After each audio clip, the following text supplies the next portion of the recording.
Slavă lui Dumnezeu stă în ascunderea lucrurilor, iar slavă împăraților stă în cercetarea lucrurilor. Proverbele 25, versetul 2.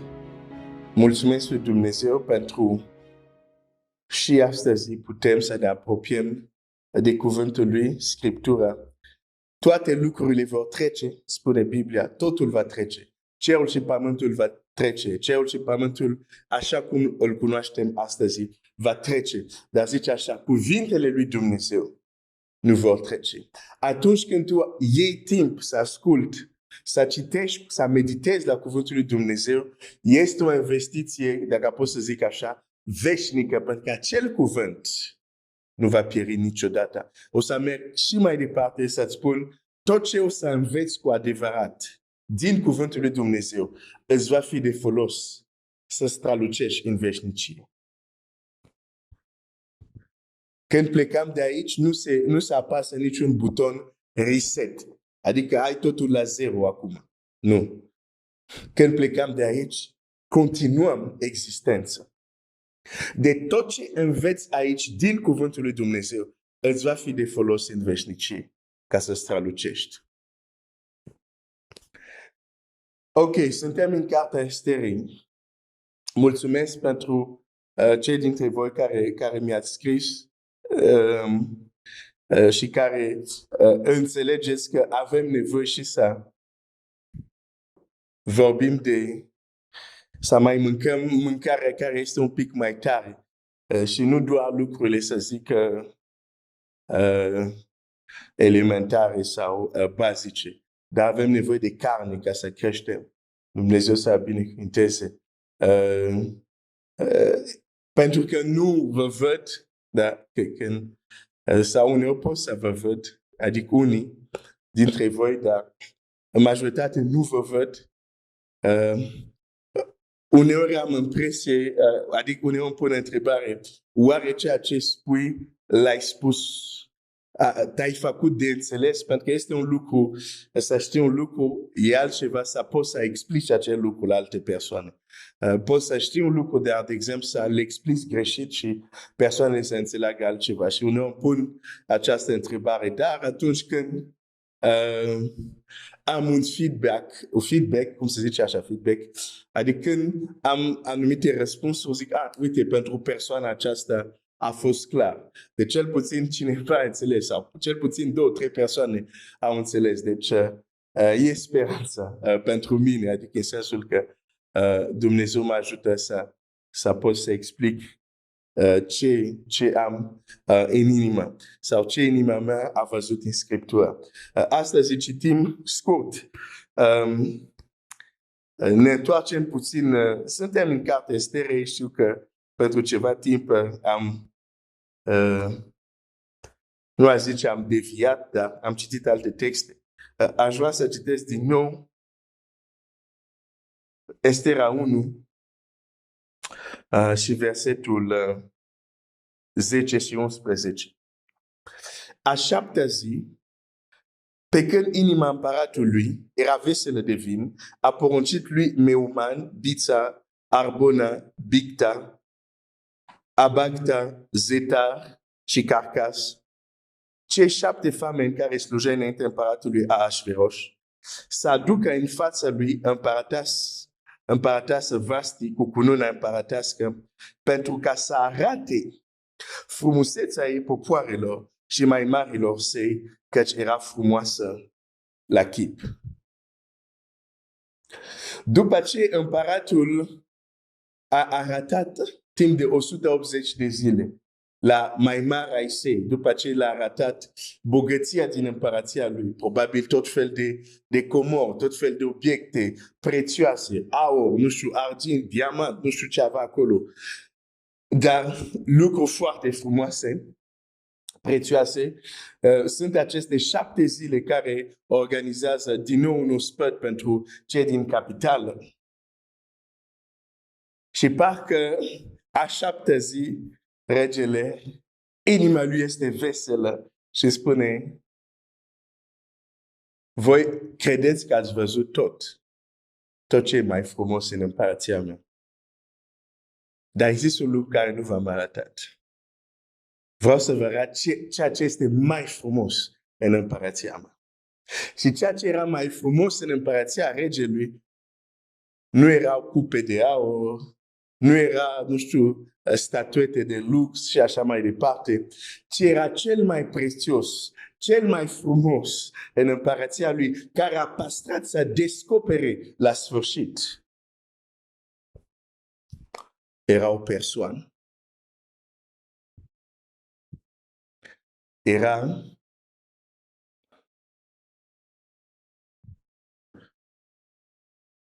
cum se zice cuvântul în mine în franceză. Era mireasa lui, împărăteasă. Ok, nu ți se pare, n-ai un déjà vu când asculti asta? Un împărat care păstrează pentru sfârșit cei mai prețios și cei mai frumos și descoperă de fapt că e vorba de mireasa lui.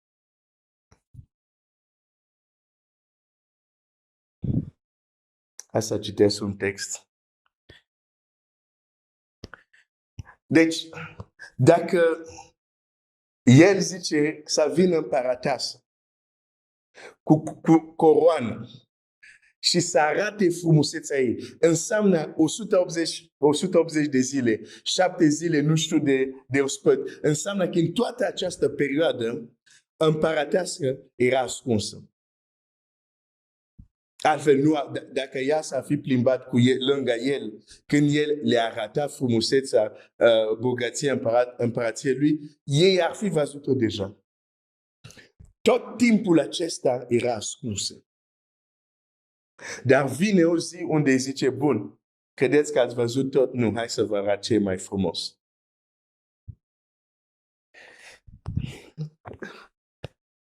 Nu seamănă cu ceva care ai citit tu în Scriptură.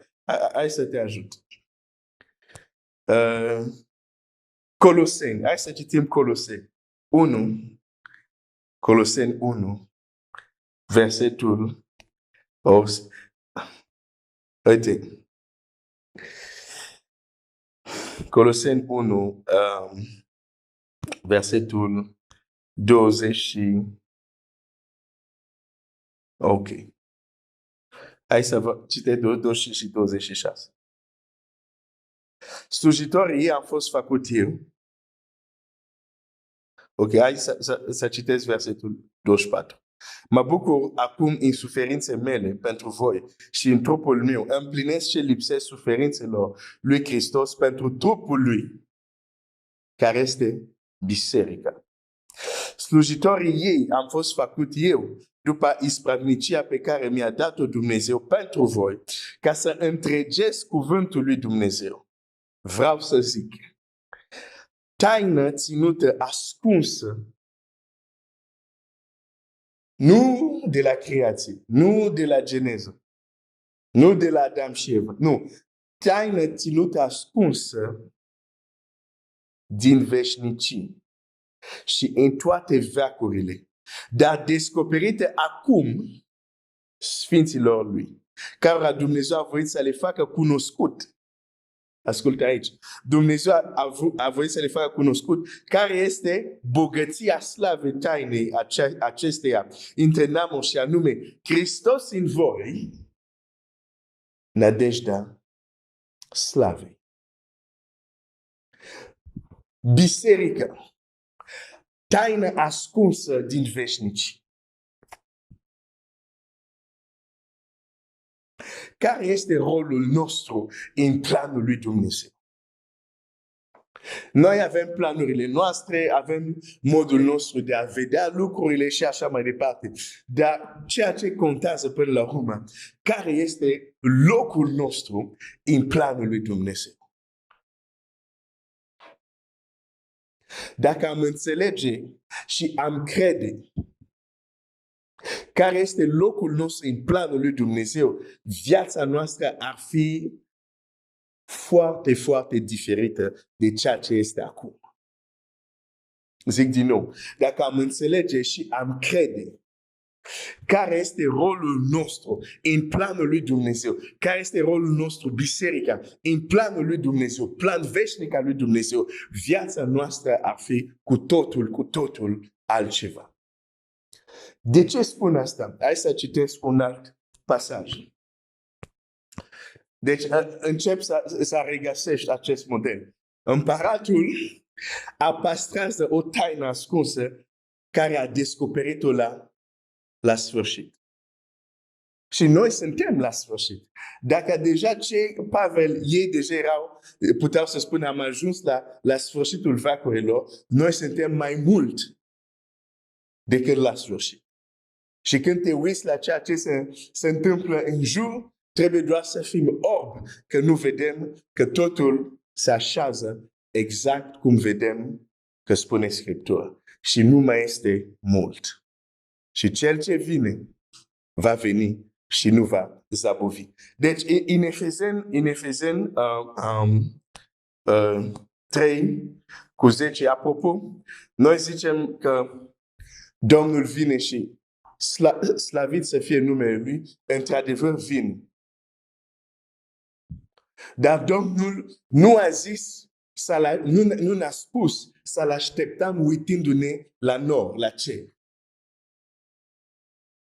Și când Domnul Iisus s-a înalțat la cer, ucenicii se uitau așa. Și au apărut îngeri și au zis, de ce vă uitați voi?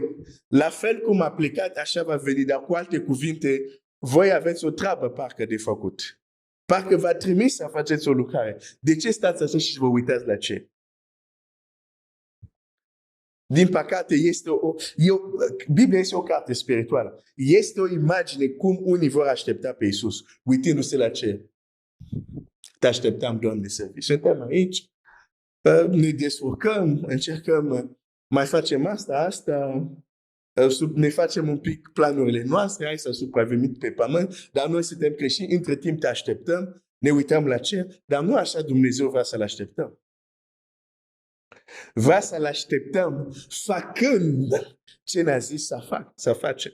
Vrea să-L așteptăm folosind talentele care ne-a dat. Nu să stăm să cântăm și așteptăm. Da, Domnul vine, da. Când Domnul va veni, o să-ți spună ce ai făcut pentru împărăție, ce ai făcut pentru Evanghelie. Deci da, e adevărat că Domnul vine, dar nu te bucura prea repede dacă n-ai făcut ce ți-a zis să faci, dacă nu facem acum ce ne-a spus să facem. Acum citesc Efeseni 3:10.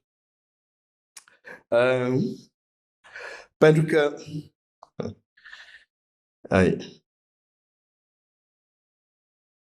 hai să citesc versetul 8. Dar mie, care sunt cel mai neînsemnat dintre toți sfinți, mi-a fost dat harul acesta, ca să vestesc neamurilor bogățiile nepătrunse ale lui Hristos. Bogățiile nepătrunse ale lui Hristos. Și să pun în lumină înaintea tuturor care este ispravnicia acestei taine ascunse din veacul în Dumnezeu, care a făcut toate lucrurile. Pentru că domniile și stăpânirile, îmi place Scriptura. Unii aici ar putea să spună domniile și stăpânirile, ar putea să zică domnul președinte, domnul ministru, domnul primar, dar are nicio legătură. Zice așa, pentru că domniile și stăpânirile din locurile cerești, deci nu e vorba de domnul, de primarul de orașul tău.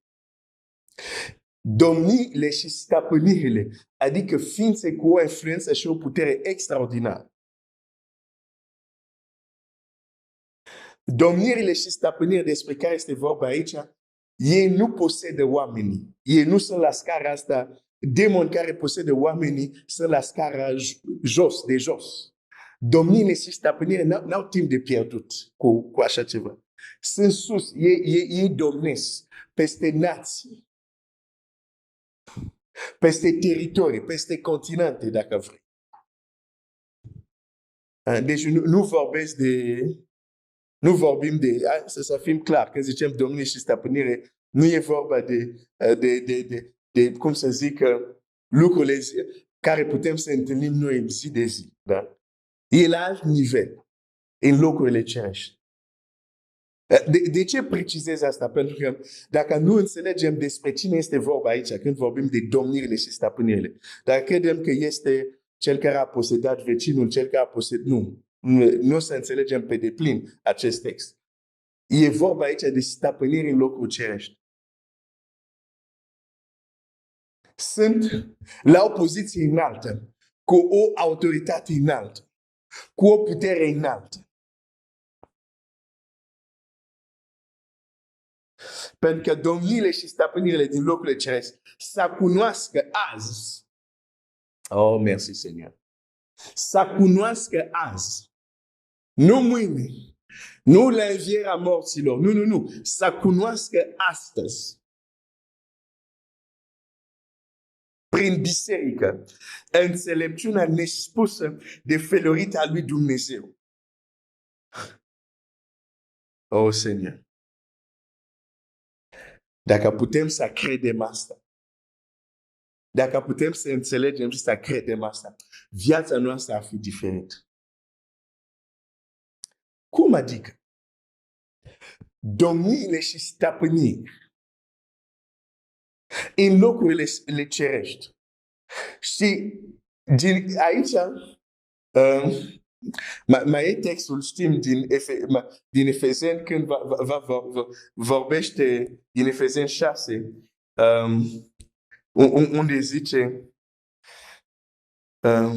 n-avem de luptat împotriva, și zice așa, împotriva carnii, dar împotriva capetenilor, domnilor, stăpânitorilor, întunericului acestui viac. Deci există domnii, există stăpâniri ale întunericului.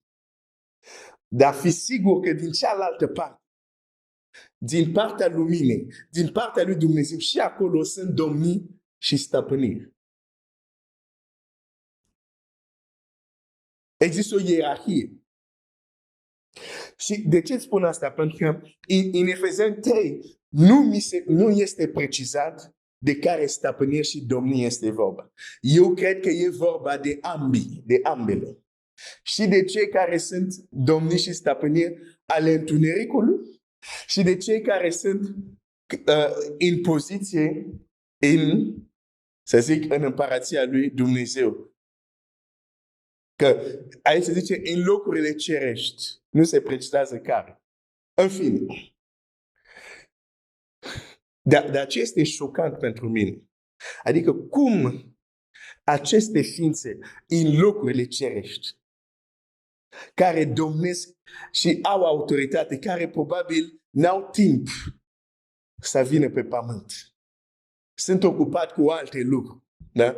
De exemplu, când îngerul care a dus răspunsul la Daniel zice, am venit, dar domnia Persiei a venit și s-a luptat împotriva mea și a trebuit să vină Mihail, să-mi vină în ajutor. Există domnii care batalii se întâmplă de sus.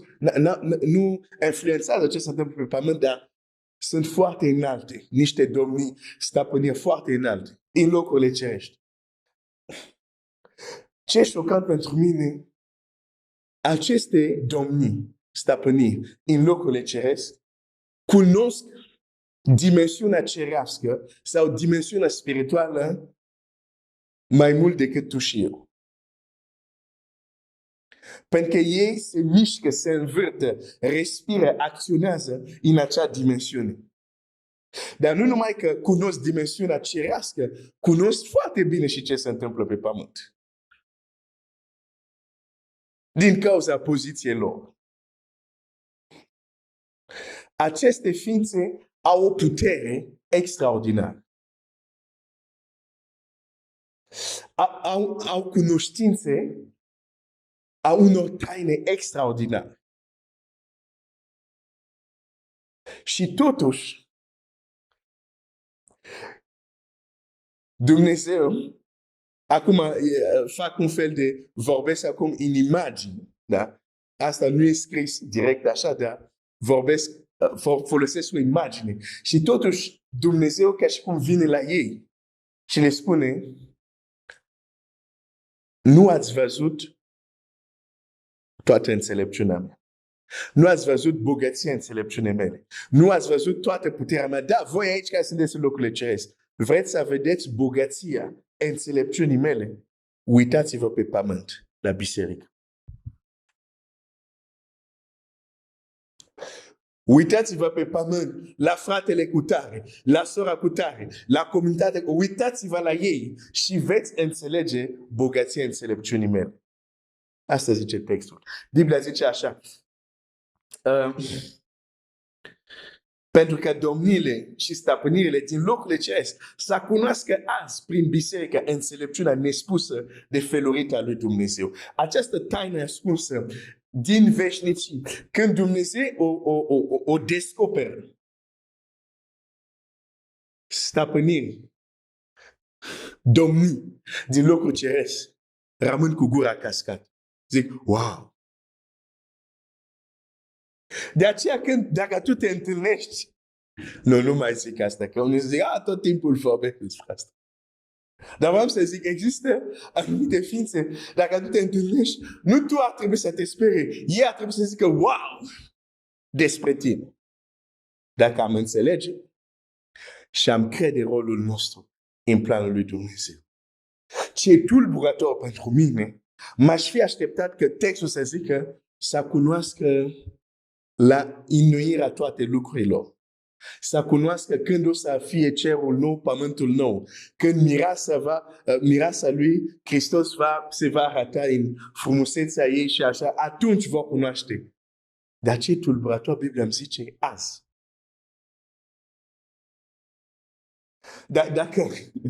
Dacă Pavel atunci putea să scrie, să cunoască astăzi, Pavel putea să scrie asta aproape acum 2000 de ani, cu atât mai mult azi.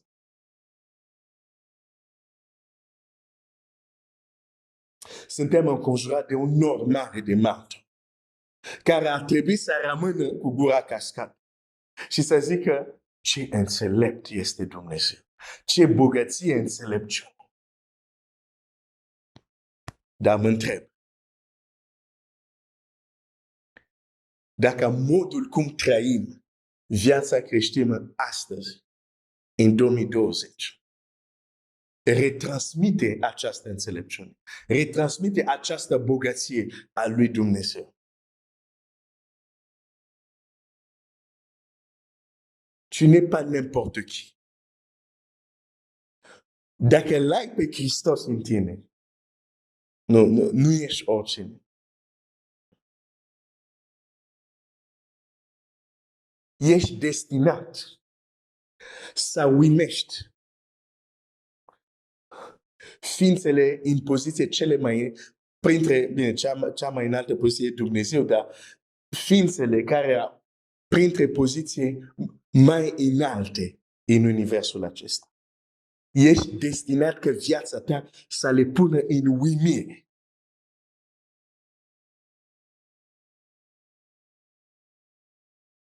Dar până nu vom crede asta, până nu vom înțelege și crede asta, nu putem trăi asta.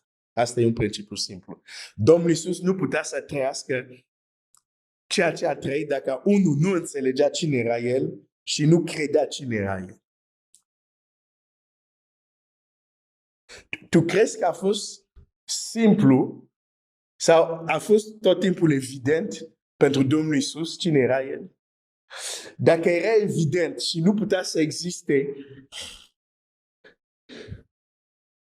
un atac asupra identității lui, de ce crezi că în pustie Satana când vine, primul lucru care îi spune, zice, dacă ești Fiul lui Dumnezeu?